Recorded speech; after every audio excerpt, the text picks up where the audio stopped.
ครับสวัสดีครับพ่อแม่พี่น้องFCช่องภาพมงคลชัยนะครับมื้อนี้เสาร์วันที่17กันยายน2568พาพ่อแม่พี่น้องมาสำรวจราคาควายตลาดบ้านคำบงเพื่อนพ้องจังหวัดขอนแก่นนะครับเนาะตลาดนี้ก็เป็นตลาดน้อยๆกลางๆนะครับควายไปเดินตลาดใหญ่ซื้อขายแลกเปลี่ยนกันเพื่อไปเดินตลาดในพ่อคนเลี้ยงคนหยังกับพ่อได้ขายอยู่นะครับซื้อไปต่อสีถาดก็ได้นะครับควายนี่นะครับไปตลาดนี้นะครับไปต่อได้นะครับเอาเพื่อว่ามีการเสียเวลาพาพ่อแม่พี่น้องไปเบิ่งราคาควายลองมึงเอามาเบิ่งควายแม่สาวงามลองมึงครับนี่แม่สาวงามลูกพ่อใดครับนี่ลูกบักเก้าจะเลื่อนพะนะลูกเก้าจะเลื่อนครับสูงเท่าไหร่พอ30กว่าครับ35บวกลบนี่แหละครับนี่35บวกลบครับอายุปีกว่านี่แหละเนาะอายุปีกว่านี่แหละครับนี่ลูกเก่าจะเลื่อนใบรอดเอกสารมีเพื่อจังคุยกันเด้อครับเด้อสูง130กว่าลูกสาวเก่าจะเลื่อนนะครับลูกสาวเก่าจะเลื่อนนะครับแข้งขาใหญ่อัตลักษณ์ตาแต้มจำหางเงาเลยเขาดีนะครับหางเงาเลยเขาสีทวมสีเพราะว่าผู้จูงแล้วบัดนี้ถามราคาในจักบาทครับบัดนี้37,000 ครับ37,000 บาทนะครับ37,000 บาทแม่สาวนี่ลูกสาวเก่าจะเลื่อนนะครับ37,000 บาทปีกว่าสูง130กว่านี่แหละครับเนาะกว่าหน่อยกว่าหลายก็จังให้เพิ่นวัดให้ลองมึง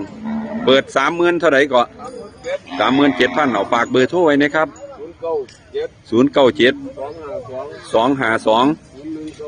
0197เอาผู้ใดสนใจก็โทรสอบถามต่อรองราคาเบิ่ง37,000 บาทนะห้องไว้ต่อรองเอาเพราะว่าต่อรองได้อยู่นะครับลูกสาวเก่าจะเลื่อนปีกว่าสูง130กว่านะครับโทรสอบถามเบิ่งนะครับเด้อรายละเอียดวันที่ซื้อสิขายสิมัดจำเป็นนะครับ37,000 บาทนะครับเอามาเบิ่งร้อยนิดหน่อยครับอันพี่น้องเราบอกว่าไทยตัวใหญ่ๆหลายไทยตัวน้อยๆให้เบิ่งเนี่ยครับนะตัวน้อยๆก็ไทยครับเฉพาะเจ้าของเพิ่นนี่ตัวน้อยๆโอ้ยเนาะแม่ตัวแม่ย่างดีเด้เนี่ยว่านี่เป็นกล้วยเตี้ยได้ติ่นจักบาทครับแม่สาวน้อยนี่ตัวละ5,500ตัวนี้ก็5,500เด้อตัวแม่คือกันเด้อ5,500 บาทบ่มีหมื่นนี่ตัวต้น5,500ครับตัวนี้ก็คือกันตัวคือแม่ครับนี่ตัวนี้ตัวเถิกบ่ครับตัวนี้ก็5,500ตัวนี้ก็5,500คือกันนะครับตัวเถิกเลยครับนอนอยู่นี่แต่ว่าตัวนี้ตัวเมียครับ5,500 บาทเพื่อนเราห้องไว้ซื้อตัวร่องเอา5,500 บาทนะครับตัวละ5,500 บาทตัวนี้ตัวเมียตัวนั้นก็ตัวเมียนะครับมีตัวเถิกตัวเดียวนอนอยู่แหละนี่ครับ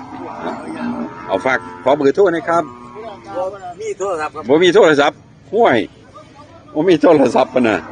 โอ้เสียดายเอามาเบิ่งน้อยสาวน้อย2ตัวนี่ของผู้ใดเสียแม่สาวน้อยนะครับ2ตัวนี่ปันฟ้าแฝดกันครับแม่สาวน้อยปันฟ้าแฝด2ตัวตัวละตัวใดเสียตัวละ8,500ตัวละ8,500ฝากเบอร์โทรเนี่ย084 686 7971ห้อยไหวโน่นท่องเอาผู้ใดสนใจตัวละ8,500 บาทแม่สาวน้อย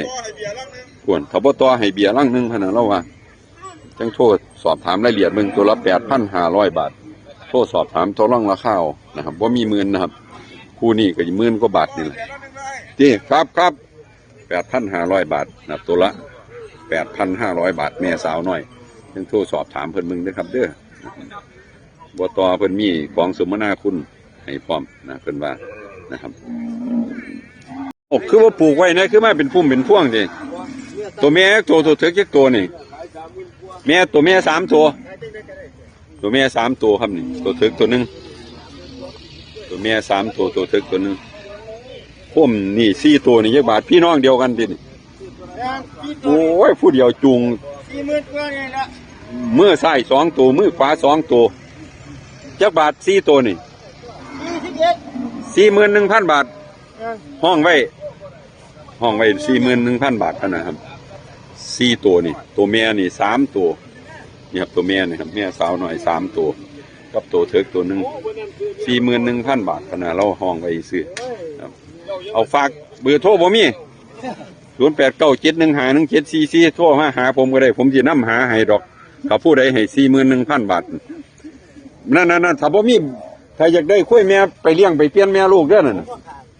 แม่ลูกนั่นน่ะลูกเถิกลูกเพชรลำโพงอ่ะเด้อเปลี่ยนเอาเด้อ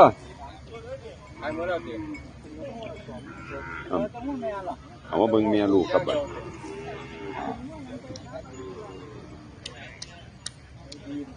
แม่ลูกเถิกคือลูกแม่เนาะ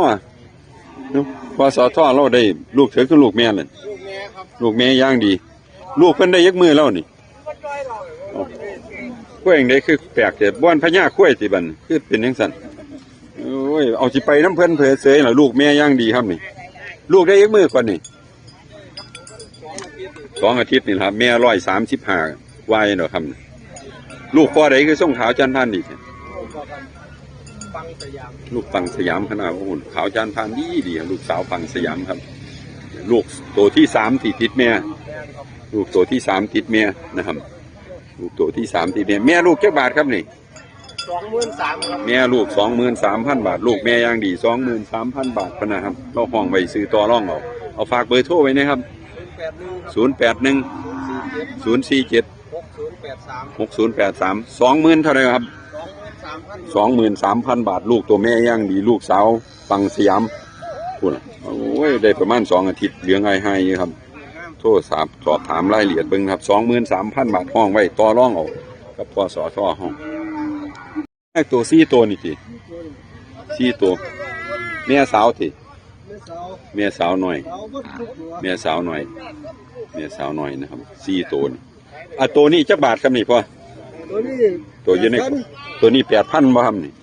ตัวนี้แม่สาวน้อย 8,000 บาทครับผู้ใดมักกล้วยน้อยตัวนี้เด้อล่ะครับตัวนี้8ตัวเนี้ยตัวน้อยกว่าคือแพงกว่าสายเลือดดีพี่มันงามกว่าว่าติตัวนี้ 8,500 ได้ครับตัวนี้ 8,500 บาทอันนั้นบ่แม่นแม่ลูกกันบ่นี่ตัวนี้น้อยสุดก็หมู่เท่าไหร่บัด 6,500ตัวนี้น้อยสุดก็หมู่ 6,500เด้อครับเด้อนั่นตัวใหญ่นี่ได้พ่อบัน21,000ตัวใหญ่นี่ 21,000 บาทนะครับตัวใหญ่กว่าหมู่นี่ 21,000 บาทนะครับ 21,000 บาทนะครับ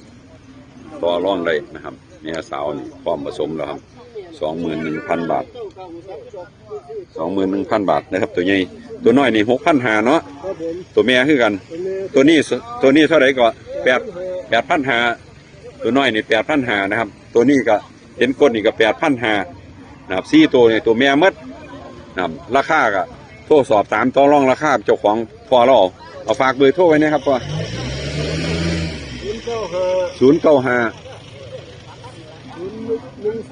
013 4995เอาผู้ใดสนใจก็โทรสอบถามต่อรองราคาเบิ่งนักตัวใดล่ะแม่ต่อเอารวดตัวละ 8,500 พะน่ะตัวพุ่นตัวน้อยๆ 6,500แล้วห้างไว้นี่อีแม่ไถ่เงินมาซื้อกล้วยว่ากล้วยถือใช้ผู้ใดเป็นเจ้าของกล้วยนี่ครับเจ้าถ่ายคลิปเจ้าเล่นเอา6,000แม่นครับเอาเป็นว่าอีหลีตามราคาที่เพิ่นบอกแม่นครับไปหาสาวเป็นแสน2 แสนพุ่นอีแม่โอ้ยมีประสบการณ์เนาะแม่นบ่แม่เอาบ่ลงมาเบิ่งกล้วยน้อยแม่บ่ลงมาว่าพะน่ะ8,500ตัวนี้ก็ 8,500ตัวน้อย 6,500นี่เด้นี่พอเรานี่ต่อเราผู้ซื้อไปเลี้ยงไปจะเลี้ยงได้แม่นี่ผู้ต่อจริงเห็นเราต่อให้นี่บ่ได้ดอกบ่มีตัวคุยบ่มีตัวคุยน้องสาวพะน่ะเอาต่อกันคุยกันครับเป็นเราไปเลี้ยงครับแม่ถึกบ่ได้พี่น้องละคือตัวไหนนี่มาเบิ่งด้วยนี่บ่พอ 43,000 ตัวน่ะ3ตัวนี่ตัวละเท่าไหร่ล่ะนี่ตัวแม่มีถึกน้อยตัวนึงตัวนี้ว่า15,000ตัวละ15,000นั่นล่ะแม่สาวนี่ตัวละ 15,000 บาทนะครับตัวนี้ก็22เอาตัวนั้นแม่ลูกติตัวนี้ 15,000 บาทนะครับ 15,000 บาทนะครับแม่เดียวอันนี้ก็ 15,000 บาทลูกเถิกมันเท่าไหร่ลูกเถิกมัน 8,500ลูกเถิกมัน 8,500 นะครับนี่ลูกเถิกมัน 8,500แต่ว่าแม่เป็น15ลูกเถิกมัน 8,500ลูกตัวลูก8,500ตัวนี้ก็15คือกันนะครับ3ตัวนี้นะครับต่อรองเราเอานะครับเดี๋ยวขอเบอร์โทรเจ้าของหน่อยคุยกันเนาะมักก็คุยกันเนาะเอาฝากเบอร์โทรนะ 080 080 476 476 7820 7820เอาผู้ใดพอเลื่อนนำพ้องนะครับโทรสอบถามต่อรองราคาเบิ่งนะครับอยู่บ้านเราก็มีเอาโชคๆมานะลุงเด้อครับผมครับกล้วยดอนก็ได้กล้วยดอนผูเมียนี่ครับกล้วยดอนตัวผูตัวเมียกล้วยดอนนี่จักบาทเนาะนี่เมียสาวหน่อยนะตัวนี้เมียสาวหน่อยนะคู่นี่29,000ตัวละ14,500ติเอาครับตัวละ15นะครับนี่ตัวเมียสาวน้อยนะครับสายย่อเล็กน้อย15นะครับ15,000 บาทนะครับสายย่อเมียดอนหน่อยสายย่อ15,000 บาทนะครับ15,000 บาทเราห้องไว้ซื้อต่อรองเอา15,000 บาทสายย่อก็ได้นะครับก็ได้15,000 บาทตัวเถิกกะนะตัวเถิกกะ15,000 บาทกันตัวเถิกกะ15,000 บาทไอ้ลูกกล้องสยามพนาครับตัวเถิกนี่15,000 บาทเราห้องไว้เมียเตี้ยนี่เมตร2 เส้นเราว่าความสูงตัวเถิกนี่ลูกกล้องสยามพนาตัวละ15,000 บาทตัวละ15,000 บาทเอาฝากเบอร์โทรไว้นะครับ093 760 5636เอาผู้ใดสนใจโทรสอบถามต่อรองราคาเบิ่งตัวละ15,000 บาทตัวทั้งขวามือในกล่องนี่คือตัวผู้ตัวทั้งซ้ายมือก็คือตัวเมียเมตร5 เส้นพนันแล้วว่าตัวละ15,000 บาทต่อรองได้ต่อรองได้นะครับโทรสอบถามต่อรองราคาเอาครับเจ้าของควายเป็นลงมือครับเด้อได้เบอร์โทรหรอกนะครับทีนี้เขาเอามาซื้อกล้วยเมียไปเลี้ยงนี่ตัวเมียตัวเถิกตัวเมียเหมือดพะนะมีแต่ตัวเถิกเล่าเลยว่าตัวเมียเหมือดโอ้ยเว้ามีปัญหาให้เนาะแบบนี้เนาะ เว้าให้คิดเป็นบ่นี่เว้าให้คิดบ่คิดเดี๋ยวเว้าแบบนี้เว้าแบบมีปัญหาเรามันบ่กว่าแต่เว้าแบบ ตัวละเท่าไหร่ครับนี่ตัวแม่เหมือดนี่โอตัวเถิกนี่ตัวเถิก3 ตัวนี่ตัวละเท่าไหร่นี่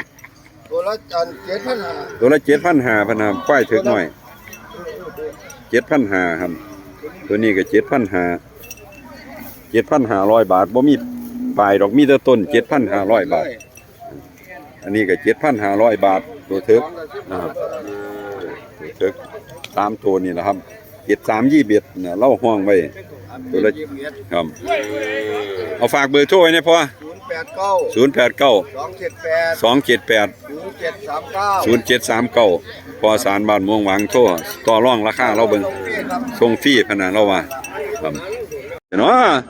ที่เราพวกเราได้ยินก็ทักพวกเปรียบเฮาจะเห็นบ่นี่เฮาเปรียบเฮาตลอดไปหมู่เจ้าไปเอาภาษาบ้านเฮาว่าไปหาลองทางใดเนาะมื้อวานนี่เห็นกัน แม่นบ่แม่นปิดกระจกก็จำได้อยู่ผู้นั่งข้างนี่รถลงเสียผู้นั่งข้างโอ้คุ้นๆน่ะไปใส่น้อ2 หนุ่ม 2 มุมนี่สนอกคักซะน้อหั่นเนาะโอ้ยเนาะระวังเด้อระวังอีแม่เด้อเราสิห้ามเด้อโอ้ยนี่กล้วยหลายครับมื้อนี้ตลาดน้อยๆกล้วยหลายไปต่อไอ้ให้ได้หยังมาเนาะนี่แม่ลูกเถิกกับลูกแม่ครับลูกเถิกลูกแม่ครับนี่แม่มันสูงเท่าไหร่ครับนี่แม่144ครับแม่144ลูกแรกทีนี่ลูกแรกครับท้องตัวไหนครับแม่เพิ่นท้องกล้วยดอนแม่ลูกแม่ย่างดีครับนี่ลูกแก้วนะครับตัวทับแม่เพิ่นนี่คือเป็นลูกแก้วขวัญกล้วยดอนแม่ลูกแม่กล้วยลูกแรกลูก2ในท้องแม่สูง140กว่านะครับ144แม่ลูกจักบาทล่ะพี่นี่แม่ลูก 65,000 บาทแม่ประกันท้องในท้องแม่ลูก 65,000 บาทนะครับลูกแม่ย่างดีแม่ก็ท้องกล้วยดอนไว้แล้วโค้มตัวลูกแก้วขวัญนะครับถ้าแม่ก็ได้ถ้าลูกก็ได้เนาะลูกเก่าจะเลื่อนนะครับลูกสาวเก่าจะเลื่อนติดแม่นะครับเอา 65,000 บาทเอาฝากเบอร์โทรไว้นะพี่089 618 1589เนาะเอาผู้ใดสนใจก็โทรสอบถามต่อรองละมาผู้เดียวสิครับมื้อนี้มาสองโยมแม่นผู้เก่าว่ามานํมื้อนี้เว้อแล้วเว้าเล่นซื่อๆนี่ครับว่าดีงวดเก่างวดก่อนยังเป็นผู้ใหม่แม่น่ะกวนเจ้าระวังเด้อจักหน่อยไปถามหาให้ได้นอนบ่พี่อยู่ไสมาบ่ได้ดอกมันเดือนไม่ได้พี่แต่น้องมาน้ำดีให้เนาะคนละขับมือสองได้บ่นี่เด้ฉุกเฉินบ่ได้ง่วงยักเทียหรอกผมว่าเพราะว่าย่ามสิง่วงเนี่ยเปี้ยเลยเห็นบ่พี่ ง่วงบ่ได้ให้เพราะว่าพี่สาวเราใส่บังหูรถขนาดเราอ่ะนะครับ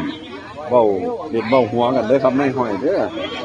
บ่แม่นพี่น้องเฮาก็จะถือสาผู้หยอกได้ก็จังหยอกผู้หยอกบ่ได้ก็บ่ได้หยอกเป็นนะครับจุงดีให้เนาะโตงามพุ่นเบ้าเว้ยนี่ครับบรรยากาศตลาดน้อยๆพ่อแม่พี่น้องเฮามาซื้อกล้วยเข้าไปเลี้ยงหลายครับมื้อนี้เพิ่งดูครับคึกคักครับมื้อนี้คึกคักครับเริ่มคึกคักแล้วงัวควายเริ่มอึด